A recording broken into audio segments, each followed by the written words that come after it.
కాళేశ్వరం ప్రాజెక్టుకు సంబంధించిన files proper గా కేబినెట్ ముందుకు రాలేదని అభిప్రాయం వ్యక్తం చేసింది కమిషన్. దీనికి సంబంధించిన ఆధారాలు విచారణలో గుర్తించామని తెలిపింది.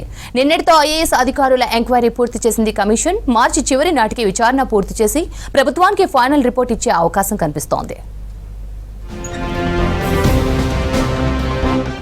1,00,000 కోట్లు ఖర్చు చేసి కట్టిన కాళేశ్వరం ప్రాజెక్టుతో ఇన్నేళ్లలో కాళేశ్వరం కార్పొరేషన్కు వచ్చిన ఆదాయం 7 కోట్లే. ఈ విషయాన్ని finance special CS Ramakrishna Rao commission chairman justice PC Ghosh commission ఎదుట ఓపెన్ కోర్టులో బయటపెట్టారు. పేరుకే ఇది కాళేశ్వరం కార్పొరేషన్ అని, కార్పొరేషన్ పేరుతో తెచ్చిన రుణభారమంతా ప్రభుత్వం నెత్తినే పడిందని వివరించారు. కాళేశ్వరం రుణాలన్నిటికీ ప్రభుత్వం షూరిటీ ఉందన్నారు. అందుకు తగ్గట్టు కార్పొరేషన్ కు లోన్లు ఇప్పించడంలో, తిరిగి చెల్లించడంలో సహకరిస్తుందన్నారు. కార్పొరేషన్ తెచ్చిన లోన్లకు సంబంధించి నెలకు సగటున 500 కోట్ల వరకు ప్రభుత్వం వడ్డీలు కట్టాల్సి వస్తోందని తెలిపారు. ఈ ఆర్థిక సంవత్సరానికి అసలు 7,382 కోట్లు కాగా వడ్డీ కింద మరో 6,519 కోట్లు చెల్లిస్తుందన్నారు. కార్పొరేషన్తో అప్పట్లో 9 నుంచి 10.5% వడ్డీ రేటుతో రుణాలు తీసుకున్నామన్నారు రామకృష్ణారావు. గత ఆర్థిక సంవత్సరం నుంచి వీటిని తక్కువ వడ్డీ రుణాలుగా రీస్ట్రక్చర్ చేస్తున్నామన్నారు. ఫైనాన్స్ డిపార్ట్మెంట్ లో చర్చించాకే ప్రాజెక్టుకు సంబంధించిన అంశాలు కేబినెట్ ముందుకు వెళ్లాయని కమిషన్ విచారణలో తెలిపారు. ప్రాజెక్టుల నిర్మాణ పురోగతికి సంబంధించి కోర్ కమిటీ ఎప్పటికప్పుడు వివరాలు ఇచ్చిందనడానికి రికార్డులు లేవన్నారు.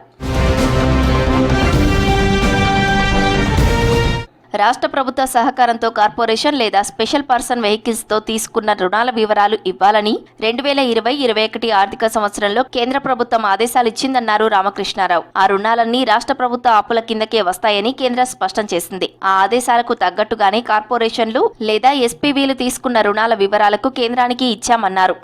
రెవెన్యూ జనరేట్ కోసం ఉన్నటువంటి ప్రణాళికలు ఏంటని ప్రశ్నించింది కమిషన్. పరిశ్రమలకు నీళ్లు అమ్మి రెవెన్యూ జనరేటర్ చేయడమే ప్రాజెక్టు లక్ష్యమన్నారు రామకృష్ణారావు. అయితే ఇప్పటి వరకు కాళేశ్వరం కార్పొరేషన్ తో పరిశ్రమలకు నీళ్లు అమ్మి ఎన్ని వేల కోట్లు రెవెన్యూ జనరేట్ చేశారని ప్రశ్నించారు కమిషన్ చైర్మన్ జస్టిస్ ఘోష్. 7 కోట్లు జనరేట్ చేశామని వివరించారు రామకృష్ణారావు. కాళేశ్వరం ప్రాజెక్టు నిర్మాణం ఆలోచన బాగున్నప్పటికీ ప్రాజెక్టుకు సంబంధించిన ఫైల్స్ ప్రాపర్ గా కేబినెట్ ముందుకు రాలేదనే అభిప్రాయం వ్యక్తం చేసింది కమిషన్. దీనికి సంబంధించిన ఆధారాలు విచారణలో గుర్తించామని తెలిపింది. 3 బ్యారేజీలకు సంబంధించిన నిధుల విడుదల విషయంలో బిజినెస్ రూల్స్ పాటించలేదని కమిషన్ అభిప్రాయాన్ని ఫైనాన్స్ ప్రిన్సిపల్ సెక్రటరీ రామకృష్ణారావు వ్యతిరేకించారు. అయితే తమ దగ్గర ఆధారాలున్నాయని, దీనిపై ఆర్గ్యుమెంట్ అవసరం లేదని చెప్పింది కాళేశ్వరం కమిషన్. ఆర్థికపరమైన అంశాల్లో రికార్డులను మెయింటైన్ చేయలేదనే అభిప్రాయాన్ని వ్యక్తం చేసింది.